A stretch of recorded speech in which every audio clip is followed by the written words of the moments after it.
Cockroach जनता party के कारनामे के बाद अब E20 जनता पार्टी ने सोशल मीडिया पर सरकार की नींद उड़ा दी है।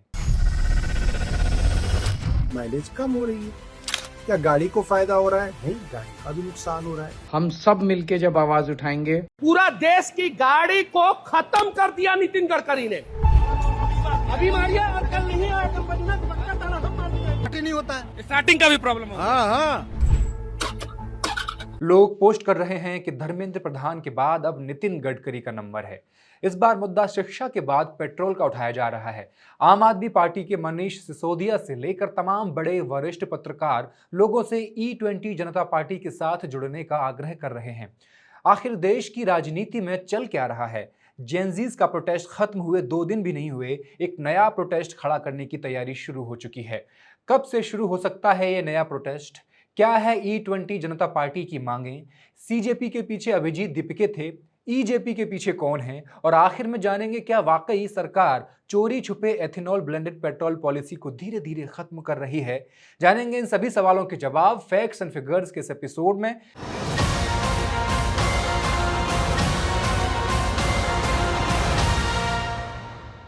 नमस्कार, मैं हूं हेमंत और आप देख रहे हैं मॉलिटिक्स।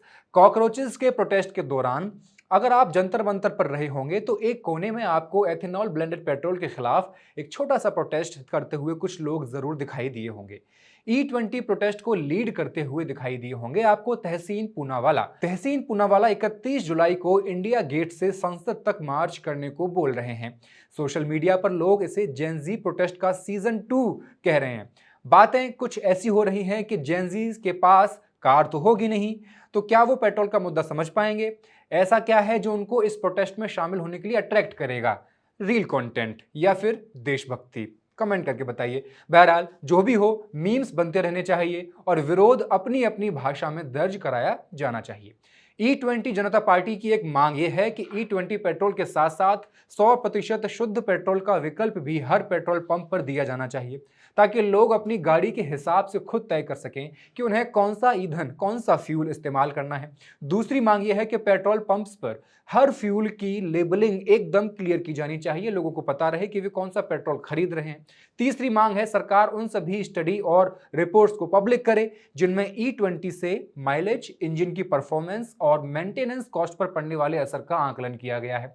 चौथी आखिरी मांग यह है कि E20 के लंबे समय के प्रभाव पर अनबायस्ड साइंटिफिक रिसर्च कराई जाए। अब सवाल यह है, क्या सरकार का रुख बदल रहा है? क्या एथेनॉल की मिलावट पेट्रोल में कम की जा रही है? सिलसिलेवार तरीके से जानते हैं शुरू से। 2018-19 का वक्त था। इस दौरान मोदी सरकार के सामने एक बड़ी मुश्किल के रूप में खड़ा था जरूरत से ज्यादा चीनी का उत्पादन। 2018 में करीब 3 करोड़ 20 लाख से लेकर 3 करोड़ 30 लाख टन चीनी का प्रोडक्शन हुआ था हमारे देश में, और उसी समय अंतर्राष्ट्रीय बाजार में चीनी की कीमतें गिर भी रही थीं। FCI के गोदाम अनाज से भरे पड़े थे। सरकार को इतनी बड़ी मात्रा में चीनी खपाने का रास्ता नहीं मिल रहा था। शुगर एक्सपोर्ट पर सब्सिडीज दी गई, देश के अंदर चीनी की एक मिनिमम प्राइस भी तय की गई, लेकिन चीनी का स्टॉक कम होने का नाम नहीं ले रहा था। जब चीनी मिलों के पास पैसे नहीं आए तो सबसे बड़ा असर गन्ना किसानों पर पड़ा। मिलों ने किसानों का भुगतान समय पर करना बंद कर दिया, किसानों का बकाया लगातार बढ़ता गया और दिसंबर 2018 आते आते अकेले गन्ना किसानों का करीब 11,000 करोड़ रुपए का भुगतान अटका हुआ था। ये मामला धीरे धीरे राजनीतिक संकट में बदल रहा था। उत्तर प्रदेश और महाराष्ट्र जैसे राज्यों की चुनावी राजनीति पर गन्ना किसानों का सीधा असर पड़ता है। वहां सरकार के लिए स्थिति बेहद संवेदनशील होती जा रही थी। अब मोदी सरकार के लिए इस संकट का हल निकालना एक राजनीतिक मजबूरी भी बन चुका था। सरकार को एक ऐसा रास्ता दिखाई दिया जिसे उस समय इस पूरी समस्या का सबसे बड़ा समाधान माना गया। वो रास्ता था एथेनॉल। सरकार ने तय किया कि पेट्रोल में एथेनॉल की मिलावट को बड़े पैमाने पर बढ़ाया जाएगा। सरकार ने लक्ष्य रखा कि 2016-17 में जहां पेट्रोल में एथेनॉल की सिर्फ लगभग 2% मात्रा मिलाई जाती है, उसे बढ़ा करके 2030 तक, याद रखिए 30 तक 20% किया जाएगा। सरकार इसे ब्रह्मास्त्र की तरह पेश कर रही थी, लेकिन अब वही योजना लड़खड़ाती हुई दिखाई दे रही है। असल सवाल यह है कि इस फैसले से सबसे ज्यादा फायदा किसे हुआ है, और अब जब सरकार इस नीति में बदलाव कर रही है तो इसका सबसे बड़ा नुकसान किसे झेलना पड़ रहा है? इन सवालों का जवाब समझना बेहद जरूरी है। दरअसल एथेनॉल सिर्फ गन्ने से नहीं बनता है। इसे गन्ने से बनने वाले अलग अलग उत्पादों के अलावा मक्का, खाद्यान्न और कई तरह की कृषि अवशेषों से भी तैयार किया जा सकता है, चावल भी।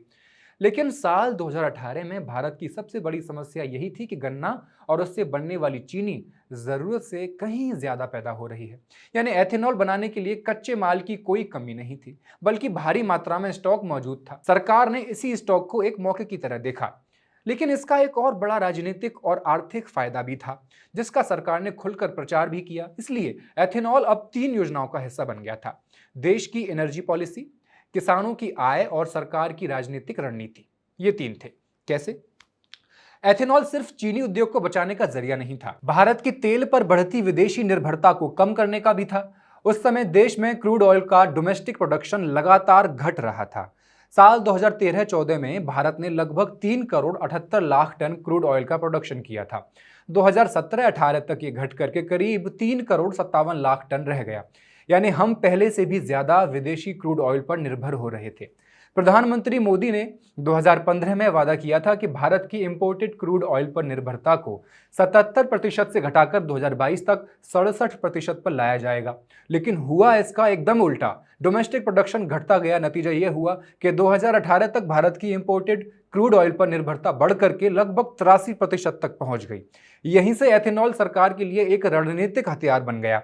उस समय भारत में पेट्रोल और डीजल मिलाकर जितना खर्च हो रहा था, उसमें से पेट्रोल की हिस्सेदारी लगभग 25% थी। आंकड़े ये रहे: 2017-18 में देश ने करीब 2 करोड़ 62 लाख टन पेट्रोल खर्चा, जबकि डीजल खर्चा 8 करोड़ 10 लाख लीटर। थोड़ा गणित का ध्यान रखते चलिए। सरकार हिसाब लगा चुकी थी, अगर पेट्रोल में 20% एथेनॉल मिला दें तो उतनी मात्रा में पेट्रोल की जरूरत कम पड़ेगी, 20% की। भारत को विदेशों से कम कच्चा तेल खरीदना पड़ेगा। अनुमान लगाया गया कि इससे देश के क्रूड ऑयल इंपोर्ट में लगभग 4 से 5% तक की कमी लाई जा सकती है। यानी एथेनॉल अब सिर्फ गन्ना किसानों या चीनी मिलों का मामला नहीं रह गया था। यही वजह थी कि इस नीति को सरकार ने पूरी ताकत से आगे बढ़ाया। इसी सोच के तहत सरकार ने कांग्रेस के समय की पुरानी एथेनॉल ब्लेंडिंग पॉलिसी को फिर से निकाला और उसे कहीं और ज्यादा बड़े पैमाने पर लागू करने का फैसला किया। जून 2018 में ऐलान किया गया कि 2030 तक पेट्रोल में एथेनॉल की हिस्सेदारी 20% तक पहुंचा दी जाएगी और दावा किया गया कि इससे किसान, चीनी उद्योग, तेल कंपनियां और देश की अर्थव्यवस्था सभी को एक साथ फायदा होगा। अब सवाल यह है कि इस पूरी एथेनॉल नीति का सबसे बड़ा फायदा आखिर किसे मिला?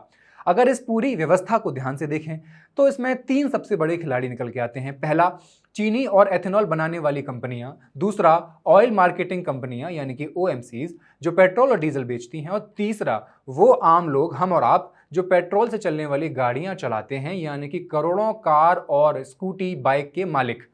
सरकार ने अपनी पूरी नीति इस तरह बनाई कि चीनी उद्योग और ऑयल कंपनीज को नुकसान कैसे भी करके ना हो, जबकि पेट्रोल भरवाने वाले आम लोगों के नुकसान को लगभग नजरअंदाज कर दिया गया। सबसे पहले बात चीनी और एथेनॉल उद्योग की, यानी उनकी जो चीनी और एथेनॉल प्रोवाइडर थे। इन कंपनीज की सबसे बड़ी मांग ये थी कि सरकार उनसे एथेनॉल ऐसे दाम पर खरीदे जिससे वो मालामाल हो जाएं। सरकार ने कहा कि ठीक है, वो हम देख लेंगे, हम तय कर देंगे। सरकार ने अलग अलग सोर्सेज से बनने वाले एथेनॉल का कॉस्ट प्राइस फिक्स कर दिया। गन्ने से बनने वाला अलग, मक्के से बनने वाला अलग, चावल वाला अलग। और ऐसे तय किया कि कंपनी को इन्वेस्टमेंट करने पर शानदार रिटर्न मिल सके। मसलन 2024-25 के एथेनॉल सप्लाई ईयर में गन्ने के रस, चीनी और शुगर सिरप से बनने वाले एथेनॉल की कीमत 65 रुपये 61 पैसे प्रति लीटर तय की गई, जबकि रिपोर्ट्स के मुताबिक इसे बनाने में कंपनियों की प्रभावी लागत कीमत करीब करीब 40 रुपये प्रति लीटर बैठती है, यानी 64% का फायदा। यही वजह थी कि एथेनॉल कारोबार में निवेश करने वाली कंपनियों को लगातार बेहतरीन मुनाफा मिलता रहा और चुटकियों में, साल भर में वो लोग अरबपति हो गए। आप समझ ही रहे होंगे मैं किसकी बात कर रहा हूं। एथेनॉल प्लांट लगाने के लिए बैंक लोन पर ब्याज में सब्सिडी दी गई और कई राज्यों में सस्ती जमीन भी दे दी गई। नतीजा यह हुआ कि चीनी मिलों और प्राइवेट कंपनियों ने एथेनॉल प्रोडक्शन में बड़े पैमाने पर निवेश शुरू कर दिया। तो पहले बड़े खिलाड़ी चीनी और एथेनॉल बनाने वाली कंपनियों को फायदा मिला। अब बात करते हैं दूसरे बड़े खिलाड़ी ऑयल मार्केटिंग कंपनियों की, जो पेट्रोल बनाकर आपको देते हैं, यानी कि OMCs। इन कंपनियों की दिलचस्पी इस बात में थी कि उन्हें एथेनॉल ऐसे दाम पर मिले जो पेट्रोल खरीदने से सस्ता उनको पड़े। पहली नजर में यह मुश्किल लगता था क्योंकि उस समय एथेनॉल की बेस कीमत पेट्रोल से ज्यादा थी। उदाहरण के लिए अक्टूबर 2024 में दिल्ली में ऑयल कंपनीज के लिए पेट्रोल की मूल खरीद की लागत जो थी, जिसमें क्रूड ऑयल, रिफाइनिंग, फ्राइट शामिल थे, करीब 55 रुपए 50 पैसे प्रति लीटर थी, जबकि एथेनॉल की बेस कीमत सरकार ने तय की 65 रुपए 61 पैसे, तो ये ज्यादा थी। अब यहां सरकार ने टैक्स का इस्तेमाल किया। पेट्रोल पर केंद्र और राज्य मिलकर भारी टैक्स वसूलते हैं, जबकि एथेनॉल पर सिर्फ 5% जीएसटी लगाया गया। इसका असर क्या हुआ? असर यह हुआ कि टैक्स जोड़ने के बाद ऑयल कंपनियों के लिए एथेनॉल खरीदना पेट्रोल खरीदने की तुलना में सस्ता पड़ने लगा। उदाहरण के तौर पर कुल टैक्स जोड़ने के बाद एथेनॉल की खरीद लागत लगभग 68 रुपए 89 पैसे प्रति लीटर पड़ती है, जबकि पेट्रोल की प्रभावी लागत करीब 90 रुपए 89 पैसे प्रति लीटर पहुंच जाती थी। यानी सरकार की टैक्स नीति ने यह सुनिश्चित किया कि ऑयल कंपनीज के लिए पेट्रोल में एथेनॉल मिलाना आर्थिक रूप से इकोनॉमिकली फायदेमंद रहे। लेकिन इस पूरी व्यवस्था में सबसे बड़ा सवाल यह बचा रहा कि इसकी कीमत आखिर कौन चुका रहा था, क्योंकि जब सरकार किसी उद्योग को सब्सिडी देती है, टैक्स कम करती है या खरीद मूल्य तय करती है, तो उसका आर्थिक बोझ जो है वो पड़ता है जनता पर और पड़ता है सरकारी खजाने पर। करोड़ों लोग जो रोज अपनी बाइक, कार या स्कूटर में पेट्रोल भरवाते हैं, उनकी चिंता इस नीति के केंद्र में कभी दिखाई नहीं दी। यही चिंता आज E20 जनता पार्टी के रूप में बनकर सरकार के सामने खड़ी है और अरविंद केजरीवाल भी अब इसमें शामिल हो चुके हैं और आह्वान कर रहे हैं कि 1 अगस्त को सब लोग मिलकर मार्च करें। लेकिन इस पॉलिसी को अब सरकार विदेशी मंचों पर भी प्रमोट कर रही थी। मसलन 2023 में G20 की अध्यक्षता के दौरान दिल्ली में ग्लोबल बायोफ्यूल अलायंस की शुरुआत की गई। हरदीप सिंह पुरी और नितिन गडकरी ने एथेनॉल कार्यक्रम को भारत का फ्यूचर बता दिया। धीरे धीरे पेट्रोल पंपों पर E20 पेट्रोल को अनिवार्य करना शुरू कर दिया। इससे उद्योग को साफ संदेश मिल गया कि आने वाले सालों में एथेनॉल की मांग लगातार बढ़ेगी। एथेनॉल कंपनियों और चीनी मिलों ने बड़े पैमाने पर नए प्लांट लगाने शुरू कर दिए। हालात ऐसे बन गए कि कई जगह चीनी बनाना पीछे छूटने लगा और एथेनॉल बनाना ज्यादा आकर्षक कारोबार बन गया। गन्ने का इस्तेमाल अब चीनी बनाने की बजाय एथेनॉल प्रोडक्शन में तेजी से किया जाने लगा। साल 2024-25 तक भारत में हर साल लगभग 18 अरब लीटर एथेनॉल बनाने की क्षमता तैयार हो चुकी थी, जो बाद में 20 अरब लीटर से भी ज्यादा की हो गई, जबकि पूरे देश में 100% E20 ब्लेंडिंग के लिए लगभग 10 अरब लीटर एथेनॉल की ही जरूरत थी। In the other words, the country ended up creating nearly twice the ethanol production capacity it actually needed. 2 गुना ज्यादा बनाना शुरू कर दिया और यही रीजन था कि 2030 तक E20 का जो लक्ष्य हमने रखा था, भारत उसे 2025 में ही हासिल करने का दावा करने लगा 5 साल पहले। लेकिन एथेनॉल इस्तेमाल करने के लिए इंजन की डिजाइन भी मायने रखती है। जैसे डीजल इंजन और पेट्रोल इंजन अलग अलग होते हैं, उसी तरह ज्यादा एथेनॉल वाला ईंधन फ्यूल के लिए भी व्हीकल को उसी हिसाब से डिजाइन किया जाना चाहिए। सोशल मीडिया पर लोग अपने व्हीकल के इंजन के पुर्जों में, रबर पाइप में, सील में, अंदरूनी हिस्सों पर जो असर पड़ रहा था उनकी वीडियोस बना के शेयर करने लगे। कई मामलों में माइलेज कम होने की शिकायत भी आई। यहीं से विवाद ने जन्म लिया। आलोचकों का कहना था कि जिनकी गाड़ियां 2023 से पहले बनी थीं, उनका नुकसान हो रहा है, क्योंकि भारत में E20 के हिसाब से पूरी तरह कंप्लायंट वाहन बड़े पैमाने पर 2023 के बाद ही बनने शुरू हुए। यानी लाखों करोड़ों लोग ऐसी गाड़ियां चला रहे थे जिन्हें खरीदते समय किसी ने नहीं बताया था उनको कि कुछ साल बाद उन्हें ज्यादा एथेनॉल वाला पेट्रोल इस्तेमाल करना पड़ सकता है। But what is interesting in that, around the same time the government decided to push ethanol on an even bigger scale. Nitin Gadkari ने E20 नहीं 100% एथेनॉल यानी कि E100 पर चलने वाले व्हीकल को भारत में कानूनी मान्यता दे दी। हालांकि इसका मतलब ये नहीं कि अब हर गाड़ी में 100% एथेनॉल डाला जा सकेगा। इसका मतलब सिर्फ इतना है कि अभी जो व्हीकल विशेष रूप से E100 के लिए डिजाइन किए गए हैं, उन्हें अब भारत में कानूनी रूप से चलाया जा सकेगा। जब इसकी मान्यता मिली है तो आने वाले समय में हो सकता है कि E100 पेट्रोल भी आने लगे।